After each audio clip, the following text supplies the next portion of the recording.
Welcome back, everybody, to Not Qualified Movie Podcast. And this week we are not qualified to be in a quarantine. Yes. I have only watched a few movies, but total between us, we've watched a lot of movies over the course of this quarantine. Right now it is, April 30th?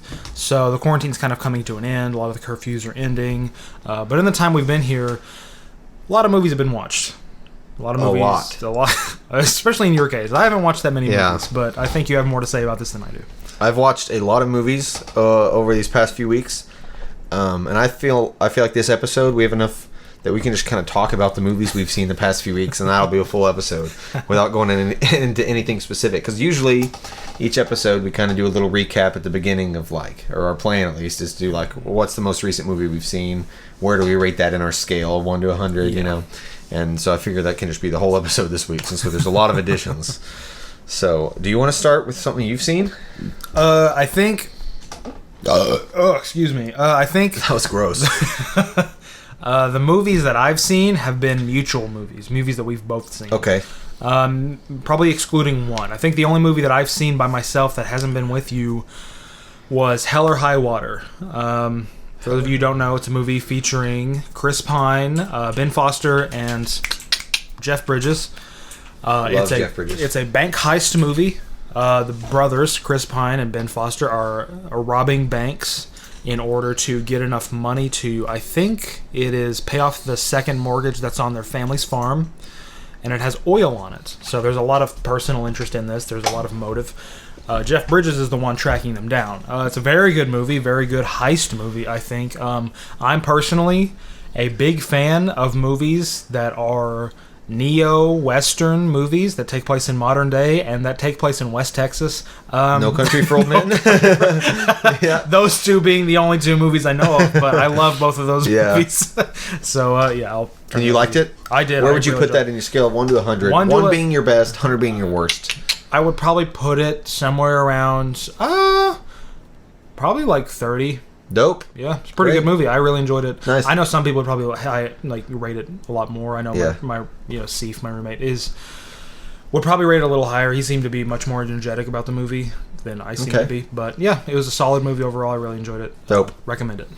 Speaking of Jeff Bridges, I watched The Big Lebowski for the first time over quarantine, and I loved that movie. Yes. It was one of my favorite Coen Brothers movies for sure. I think the only one that beats it out might be Fargo. Yeah. But I loved that movie. It was so dumb, and it was so purposeless, and that was the purpose, you know? You get to the end, and they're in the same place, -1. And anyway, there's not much I can say about that, but I'd put it at probably 20. I liked it that much. Yeah, it was a really good movie. I enjoyed that. Yeah. It's probably up there as far as Coen Brothers movies go. Now, honestly, that's probably around 3rd or 4th. I mean, it's probably tied with Fargo. Yeah. My first two probably being No Country for Old Men and then Inside Llewyn Davis. Probably my first two. But yeah. Where would you put Oh Brother, Where Art Thou in your list? Oh, I forgot. Gosh dang it. I've never seen one I disliked. Yeah, tied for 4th. I don't know. Those are my two favorite. Everything under that is probably even. Inside Llewyn Davis was great. Yeah. I liked it. Same thing with that. It's kind of like a cyclical nature of them always winding up in the same place. Yep. Oh, okay. Okay, I'll just go through a few that don't need to say much. I saw Get Out, which I've seen before, but I showed people in my family who hadn't seen it. Still great. Great movie. I like Get Out and Us equally. By the way, some people didn't like Us. I do too, because they got hung up on the logistics of how the whole thing works. That's stupid. If you're gonna do that, you can't ever watch a horror movie. You know, what are the logistics? Or any movie that goes into a lot of really in-depth topics, such as Class, like that. Yeah, right. Yeah, it's the point that the whole thing's an allegory too. Kind of should let you be a little lax on the. Yeah. Yeah. I'll save that one. Okay, Baby Driver. I loved. Baby Driver was a very good only Edgar Wright movie I've ever seen. Loved Baby Driver. Probably also put it about 20, maybe 19. Edgar Wright also did the Simon Pegg movies, correct? Yeah. The Hot Fuzz. Hot Fuzz and At World's End and the other one. Never seen them. I enjoy Edgar Wright's directing. I think he's very good at that. I have a new favorite rom-com. Yes. 500 Days of Summer. Very good movie. I loved it. I seriously loved that movie so much. And I loved the fact that he didn't end up with Summer. Yeah.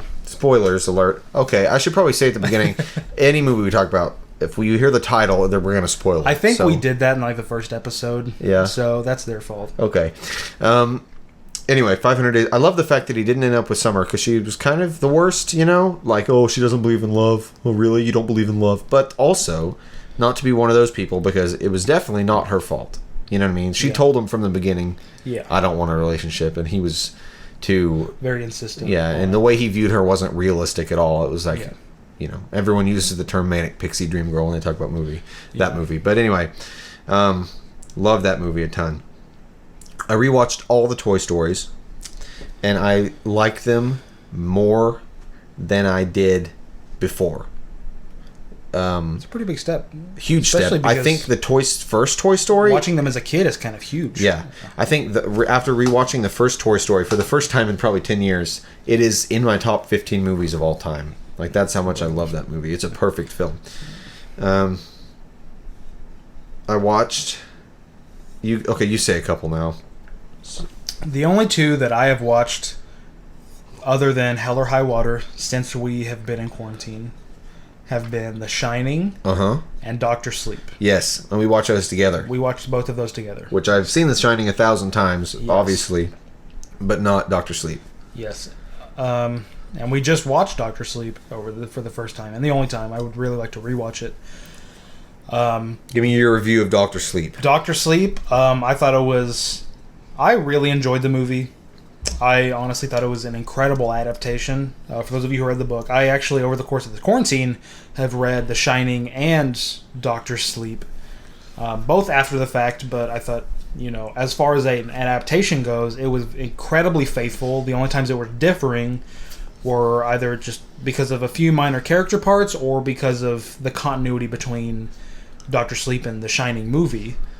Overall, highly recommend it. It was great. I think it was. If you're going to watch the movie, you're going to get pretty much exactly what the book, you know, tells. That's one thing I noticed when I was reading the book, is it was almost an exact copy of the movie. As far as the novels go, which do you like better? Doctor Sleep or The Shining? Honestly, probably I don't know. I'd probably tie them. Okay. With The Shining, because it's a classic horror movie. Yeah. It's a classic horror book, and I really liked the way a lot of those horrific, really scary things that were going on in the hotel, those haunting things, were fleshed out a lot more than the movie. Yeah. But also, it was kind of a slow build for probably the first 3/4 of the book. It's a slow building up to that final breakdown sequence that you see in the movie of Nicholas. Here's Johnny. Jack Nicholson breaking through the door and actually going crazy and trying to murder his family, which was a great scene in the book as well. With Doctor Sleep, it definitely wasn't as much as a slow build. It was very well paced, and it really dove into the idea of what The Shining really is, all the things it can do, and the culture behind that. The whole movie about the story in the movie and the book is that there is a group of people that feed on The Shining. I thought that was a very cool expounding on the idea of The Shining and what it truly is, what it's capable of. I like the movie. The book's probably about the same. The movies, obviously, I like The Shining a lot more because it's just one of those classic horror movies. Yeah, love that movie. Kubrick is just an incredible filmmaker. Yeah. I watched 2 Paul Thomas Anderson movies. I'd never seen a single one. And I watched 2 over the quarantine. One I loved. One I could appreciate. Yeah. But didn't love at all. Okay. And so the one I loved was There Will Be Blood. Yeah. I thought that was an awesome story about greed and family and just I loved it. So you haven't seen it, right? You should. I've watched the first hour of it probably 2 or 3 times. Okay, you should finish it. It's great. In my defense, I watched it in 8th grade, and those were themes probably far too big. Yeah. Far too big for my mind. The one I didn't like was The Master, and I know Paul Thomas Anderson has said that's his favorite film he's made. I didn't like how. Okay, so I loved the performances, especially. Obviously Joaquin Phoenix, but especially oh gosh, what's his name? He's one of my favorite actors. I'm blanking. Philip Seymour Hoffman. I knew it was a 3-name guy. I love Philip Seymour Hoffman in that movie. A warning to a family warning to anyone with kids or who's sensitive to that kind of thing. That movie has a lot of inappropriate content in it, just to say the least. But I could appreciate it, but it was purposeless. It felt aimless, and not in a funny way or like a not for me in an enjoyable way. Mm-hmm. I enjoyed each scene, but each scene didn't tie into the next one. You know, it was a series of scenes, I felt like, and then I never got any resolution or closure. And I still don't know what happened to his girlfriend from the beginning in the department store. Anyway, I rewatched Kill Bill to show my sisters. Oh, man. Definitely the best action movies ever made. Love those movies. 100% the best action movies ever made. Yeah, I think it was on hands my down. number 8 or number 7, something like that, on my top 10. Yeah. God, I love those movies. Yep. Or movie, Whole Bloody Cut. It's one movie. It's just one movie. No, I completely agree. I think those movies are incredible. I think it's an incredible play on the samurai movie genre, and the Western genre. Right, and we talked about that in episode 2, which you should listen to before you listen to this. No, I love Tarantino. I know sometimes he's kind of controversial. He makes good movies, honestly, but even to people who aren't film nerds, I think he makes movies that people can absolutely love. But to film nerds, obviously, every movie he makes is just a movie about movies. Yep. Which I think we talked about in the last episode. So, yeah. Yes. Watched The Hangover for the first time. Yeah. What a stupid movie, but also way better done than I thought. I thought it was going to be like Step Brothers type of. Yeah. Not that I'm hating on Step Brothers. The improv comedy. I thought it was just going to be dumb. But no, it was pretty well written and funny. It was just a solid comedy. Mm-hmm. Also very inappropriate, but solid comedy. I agree. I think in the wake of Judd Apatow, Todd Phillips movies I think Todd Phillips also did Old School, if I'm not wrong. Can you look that up real quick? Yeah. In the wake of those movies of raunchy comedies that really kick-started in the early 2000s and are still going through until now. Yeah, you're right, he did. Honestly, I love Old School. I think it's a really dumb movie, but I get a lot of enjoyment out of it. In the wake of those movies, I thought it was, as far as one of those movies goes, it was a really well-structured movie. I thought it had a very, very enjoyable plot. I thought it was very easy to follow. I think, everything about it was solidly done. I don't know that it wasn't a great movie, for sure. If you watch it, you'll understand. But no, I definitely think it definitely does not give it is not given enough credit, especially within the area it was released and the era it was released in. Yeah. That whole category in my mind just reminds me of like 7th grade. Yeah. Judd Apatow movies, every single one of them is the same to me because it reminds me of movies that I wasn't allowed to watch, but that everybody in my grade watched. So I'd watch them at sleepovers, like Step Brothers. Yeah. Big one, Parasite. Have you seen it yet? Did not watch it yet. Watch it. Okay. It's good. I didn't like it as much as Snowpiercer, which I also watched during this quarantine. As far as Bong Joon-ho goes, I like Snowpiercer better. I did enjoy that movie quite a bit. But so Snowpiercer, that's one awesome movie. Parasite, I might have liked it as much, but it was definitely it got its point across very well. It was definitely a like we're talking about Us. It's it's another class. It's a movie about class, and so I think that it relayed its message really well, and it was extremely cleverly done. I really did love Parasite. Yeah. I think the concept of Snowpiercer is so cool that I can't get over it. But I watched The Social Network. Not much to say about that except just a great movie. Good movie. Just great. Good biopic. Snowpiercer. Blah, blah, blah. Oh, Signs. One of the only Shyamalan movies I haven't seen, and it might be my favorite. Other than Sixth Sense, I think it's my favorite. I really enjoyed that movie. Yeah, it's good. CGI was a little bad there at the end. Yeah, it's a little bit aged, but... we talked about Midsommar last episode. And then I rewatched Close Encounters to show Caitlin. Classic. Love that movie. Might be my favorite sci-fi movie if you don't count Star Wars. Man. But Star Wars... It's fantasy. Western. It's a lot of things. It's a lot of things. Sci-fi alone, sci-fi. I think maybe Close Encounters is my favorite. Yeah. Bless you. Bless you. Bless you again. And the final one I have, I saved this because it's my favorite movie that I watched during quarantine. Yeah. Which you haven't seen, but Pan's Labyrinth. Yes, something I really wanted to see, but I didn't know if it was going to be one of those movies that we were going to watch together, or it was going to be like... Yeah. Yeah, no, because I've heard I'll watch it again with you, things. definitely. I'll watch it right now with you. I've heard fantastic things. It's like on any list you see of just good movies. Guillermo del Toro. It's a great movie. Got completely gypped at the Oscars that year. Should have won Best Picture. I don't even know what won instead. Something less memorable. But I have seen the first 5 minutes, and then I turned it off. It is great. Definitely the best. This is not saying much for me, but it's the best foreign film I've seen. I have seen 3 foreign films, unless you count the Dollars trilogy. Technically, they're half foreign films. Yeah. No, but of the 3 that I've seen, Cinema Paradiso, Pan's Labyrinth, and Parasite. Yep. Pan's Labyrinth is like one of the best movies I've ever seen. Period. Definitely the best I've seen in this past few weeks. Yeah. So I would rank that at like 11. That doesn't mean it's my 11th favorite movie, because we're just ranking from 1 to 100. But the quality of it. The quality. Yes. I might put it at 10. Anyway, so there you go. Another foreign film that I think we should put on our list is Amelie, which is always on like every top 10 Wait a minute, I've heard list. of that. It's the girl with the bob cut, green background. Yep, there she is.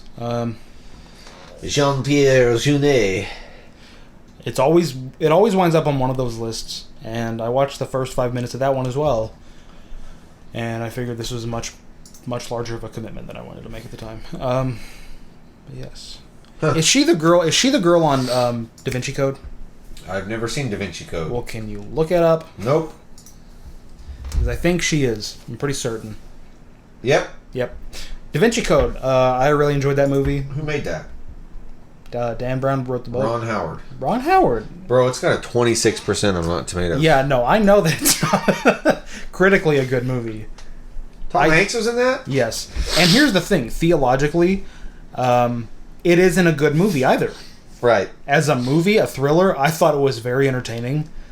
Ron Howard made that? Yeah. That's so weird. But if you want to listen to us talk about theology, then funny enough, you should check out the podcast Not Sanctified, which should be up and running soon. Yes, we're starting a podcast called Not Sanctified, and it's going to be all about theology. So if you're so inclined, please check that out. Yes. What other movies do we have to talk about? That concluded my list of what I've seen recently. I think my list was really short. Back to sci-fis real quick. Yeah. It's also one of those fantasy things. It's kind of like sci-fi fantasy. Fifth Element. It's a cult movie. Again, I've seen the first 15 minutes and I've quit. It's one of those cult movies, and it's definitely very stylistic. Definitely one of my favorite sci-fi movies. Sci-fi fantasy. It's a weird movie for sure. I need to finish that. I have a lot of movies on my list to see that I haven't watched yet. 2 movies I would like to show you. Just Dodgeball. Okay. Because it's one of my favorite comedies. And it's a stupid comedy. Yeah. It's one of those poo brain movies where you can just laugh at it and you don't have to worry about all of the cinematic intricacies and whatnot. And Kung Pao, which is not a good movie. Haven't I seen Kung Pao? I don't think so. No, I saw Kung Fury. Talked about it. We watched Kung Fury. That's what I'm saying. Yeah, I got it mixed up with that. Kung Pao, same. Kung Pao's the one with the... Yeah, I've seen the clip with the zooms. Yeah. Yeah. It is not a good movie. But isn't that the point? That's kind of the point. It's very quotable. Yeah. It kind of defined a lot of my humor growing up. It's Bob Odenkirk, I think, who made all the Thumb Wars movies, the thumb theme. You're telling me Bob Odenkirk made Thumb Wars? Not Odenkirk. Odenkirk is from like he's the comedian. Better Call Saul. Yeah, that's who I was thinking of. Yeah, different guy. Okay. I was about to freak out. Odenkirk also directed, I think, Ace Ventura. Really? If I'm not wrong, or he had some kind of hand in it. Bill Odenkirk, Bob Odenkirk. Why are they allowed to have such similar names? And it's such a weirdly specific name as well. It sounds very similar. Bill? I don't know. No. No. There's a Bill Odenkirk who wrote 3 episodes of The Simpsons. Hold on, I'll just look up Kung Pao. Steve. Is it Steve Odenkirk? P-O-W. Steve Odenkirk. Yeah, no. See? Great audience score. Horrible critic score. He made Barnyard? Yeah. Wait, he made Jimmy Neutron? You're telling me... Oh, he didn't direct it. He was involved somehow. It's on his IMDb. He did direct Barnyard, which also has terrible reviews. Yeah. Oh, wow, that animation is dated. Yeah. Huh. I think I only watched that once, but I think I watched it in theaters. Then there was a spin-off show. Yeah, there was, and I actually watched I watched a good chunk of it. Cow tipping, remember? Mm-hmm. Yeah, those are the 2 movies I want to watch with you. Just because they're 2 movies that are so ingrained in who I am for whatever reason. I'll pull up my list of stuff I need to watch, because there's a couple. So I want to watch Pan's Labyrinth with you whenever you watch it. Yeah. Which I'm down to watch that whenever. Movies that... Oh, I forgot about a couple. So I watched The Revenant. Great movie. Great. I rewatched Ocean's 11. Need to watch the Ocean series. You never seen Ocean's 11? No. Great. Best heist movie ever. Yeah. And then I watched... up until a week ago, I had never seen a James Bond movie in my life. Except for I saw one of the Daniel Craig ones at Noah's thing when I was in high school. I think we watched... Skyfall? I think we watched Spectre. Okay, well, whatever. Which I think is the most recent one. I don't remember it. Anything. Yeah. Anyway, I've never watched the series or any of them. So I'm starting at the beginning because they're all on Hulu, and I watched Dr. No.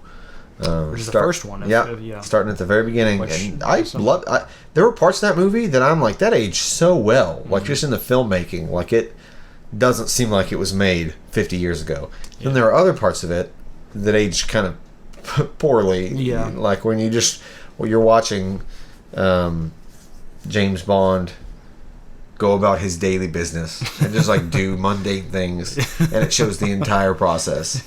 And there's no cuts. It's just one camera shot, one angle of him doing a mundane thing for an extended period of time. But it was good overall. Great movie. So I'm going to keep watching them. I didn't realize how wildly they fluctuate in quality. Yeah. I was just looking up lists like best James Bond, just curious what people think. And I didn't realize that after the fourth, fifth, I don't know. At some point after the Sean Connery movies or during them, there was a significant drop off in how they were received. Oh. And then they're just up and down since then. That's one of those movies I really want to watch the whole series of, but that's like a huge commitment. All of the Timothy Dalton ones were pretty poorly received, I'm pretty sure. Really? Yeah, hold on. That's kind of sad. And I like Timothy Dalton. Let's look at the list. Here we go. Something to talk about. Alright. So, let's start at the beginning. Dr. No, 95%. I'm just going by Rotten Tomatoes. Just because it was the most available thing. 95%. From Russia with Love, 95%. Goldfinger, 98%. I know that's the best one that everyone loves. Thunderballs, 88%. Still great. And then Casino Royale, boom, 26%. Which I think that was like a spin-off. And then I think there's the remake with the Daniel Craig, and I think there's a completely different Casino Royale movie which isn't in this canon, but is a spy James Bond spoof I'm wondering if it's this one because this one is David Niven, Peter Sellers. It might be this. And so I'm wondering if it was this. But I think it's a comedy, or it might be comedy centric. Anyway, I'm not sure. You Only Live Twice, 73. It's all right. On Her Majesty's Service, 80. Good. Diamonds Are Forever, 60. So now we're still in Sean Connery. Now we're into Roger Moore. Live and Let Die, 66. This is when it started to go down. Anyway. Mm-hmm. Man with the Golden Gun, 44. Roger Moore. Yes, really. Christopher Lee is in that. I didn't know that. Spy Who Loved Me, back up. We're up again. Moonraker, right in the middle, 61%. For Your Eyes Only, 71. It's good. And then Octopussy, bad. Okay, and then Never Say Never Again. Sean Connery comes back, and it gets average reviews. And then A View to a Kill, which I didn't know. A View to a Kill is one of the few James Bond movies I actually know the title of off the top of my head because of the Duran Duran song. And it's got a 36, so not great. Living Daylights, 72. License to Kill, 77. Okay, so those two are Timothy Dalton, and they're good. So maybe I was thinking of Roger Moore fluctuated wildly.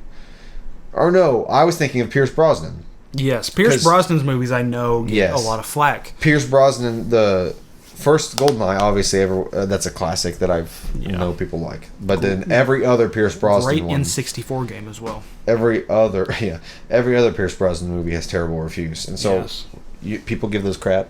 Do you know why? Are they just cheesy? I forget which one it is. I don't know why they get them. I haven't seen any Pierce Brosnan James Bond movies. I've seen clips of one of them where the CGI is horrid. Who directed them? Michael. Oh, every single one had a different one. I don't know. It was just different director. It was just the CGI is very badly aged. Martin Campbell did GoldenEye and Casino Royale. So he did Pierce Brosnan and Daniel Craig. But Quarter Crew actually talks about the James Bond movies. Oh, really? In a couple of their videos, and just how terribly those movies aged. Then we get to Daniel Craig's era, which Casino Royale has a great review. Skyfall and Spectre are the three I've seen. So Casino Royale has great reviews. Quantum of Solace has all right reviews. Yeah. And then we get into the Sam Mendes directed ones, the last two, which were Skyfall and Spectre. Skyfall has great reviews. I didn't realize Spectre has just okay. Anyway, I was just surprised by how wildly those fluctuate. You know what I mean? I always assumed they were all just whatever. Anyway, but yeah, I'm gonna watch all of them. I've started. I would like to also do that. Something I think we should also watch all of are the Saw movies. All of them? Do we have to? I've never seen any of them. There's only like 9 of them. Yeah. Yeah. Yeah, I don't want to. Okay, here's the thing. Oh, okay, go ahead. Here's the thing. The first one, I think, is honestly a solid movie. As far as cinematic standards go, I think James Wan did a really good job on it. I think it's just a really good grindhouse type horror movie. The Conjuring. Everything after that suck. But I want to watch all of them. Okay, so the plots are so convoluted, and the background plots and the flashbacks are also so convoluted. It's really funny. Yeah. But the fact that they're coming out with another one. They're coming out with another one called Spiral. And it features Chris Rock and Samuel L. Jackson as the two main leads. With, I think, Chris Rock also partially writing it, or writing the movie. I just think that's an incredibly weird turn for these movies to take that I need to see. And I feel like, honestly, it might be good. But that's just my hunch. It might suck nards. I don't know. Well, we'll see.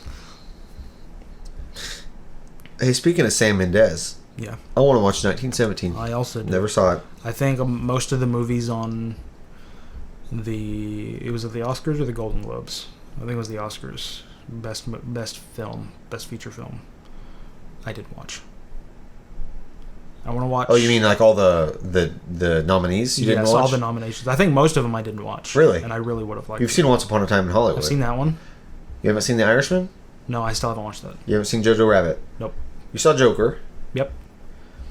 You didn't see... I'm trying to remember the other nominees. Parasite? I didn't watch Parasite. I didn't watch Ford v Ferrari, which I really want to watch.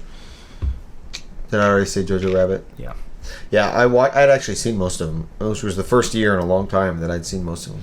I'd really like to watch all of them. They were all movies I was very interested in. Yeah, you need to see The Irishman for sure. That's a great movie. They were all movies I was very interested in watching before the campaigning for the Oscars had come around. Yeah. So. Yeah. I've started watching... So I got a subscription to the Criterion Collection. Yeah. You know the Criterion Collection? I've heard of it. Criterion Collection of movies, classic movies that aren't on other streaming services. So they have all the Kurosawa films. So I started watching Seven Samurai.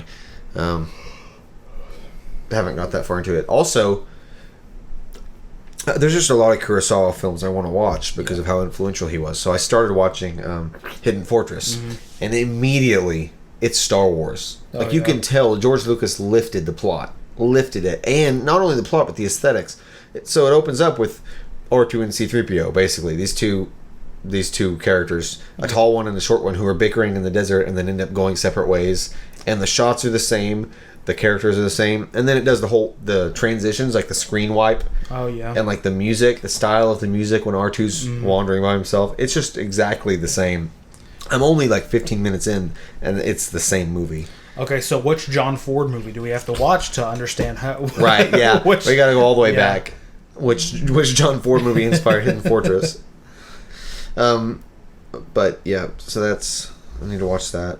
I have a lot of movies on this list. Oh, Uncut Gems. I haven't seen. I would love to watch. I think it's coming to Netflix soon. Really? Good. If I'm not wrong. So. I want to rewatch Django Unchained because it's on Netflix now. Actually, look up because I think it might be coming to Netflix, but I think it might be on Netflix in other countries. Which, if so, we need to get a VPN. How dare you? That is illegal. Is it? Well, fun fact: a VPN is so wonderful. Thank you for our sponsor this week, NordVPN. Yeah, I know. I'm just kidding. Wish we had a sponsor. We've only had When will Uncut Gems be on episodes. Netflix? Okay. Blah blah blah blah blah. Safety. Okay. So. I don't even see. Is it already? I think it's already on Netflix internationally. Is what it says. Does that mean every country outside? Oh. Outside of the United States, every region got the full Uncut Gems on Netflix as of January 31st, 2020. Yep. So just America didn't? Only America didn't. That's kind of Yep. jank. Why? A lot of movies I want to watch, though. Anyway. Too big a list to read them all, but Yeah. got a big list ahead of me. Yeah. What else did we watch during quarantine? We watched Collision with Douglas Wilson and Christopher Hitchens. We did. Yeah. If you're a Christian and you're interested in apologetics, I would highly encourage you to watch Collision, where Douglas Wilson and Christopher Hitchens debate over Christianity. It is very informative and riveting, and it's just a great, well-made film. Yeah.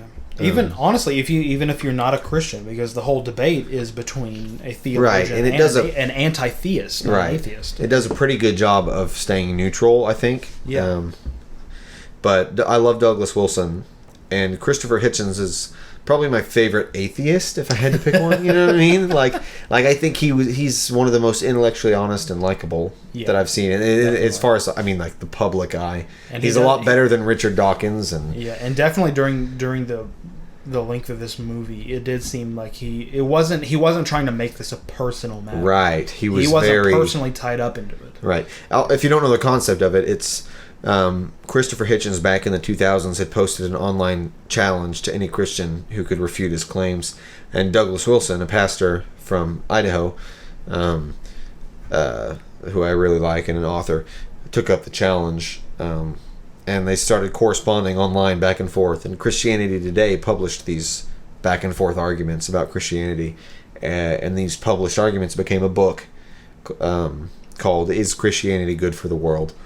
And it had two authors, obviously, because it was correspondence between the two. And so when the book was released, they had to go on a book tour together.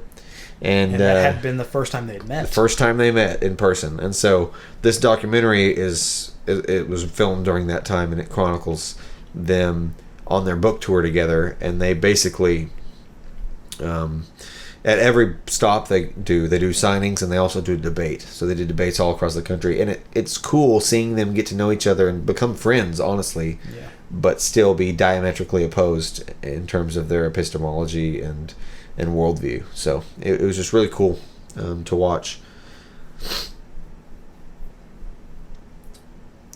Yeah. I don't think I have anything else. You have nothing else to talk about? I don't think so. All right, then we can call it short for this week. That's a good half an hour. And we'll be back with episode 4 as soon as we want to. Yep. And you can just keep waiting, and you're not entitled to anything. So you came to us. That's right. All right. Well, thank you for listening to Not Qualified, and tune in next time for us to talk about something else that we only have a surface level knowledge of. All right. Thank you all, and see you then.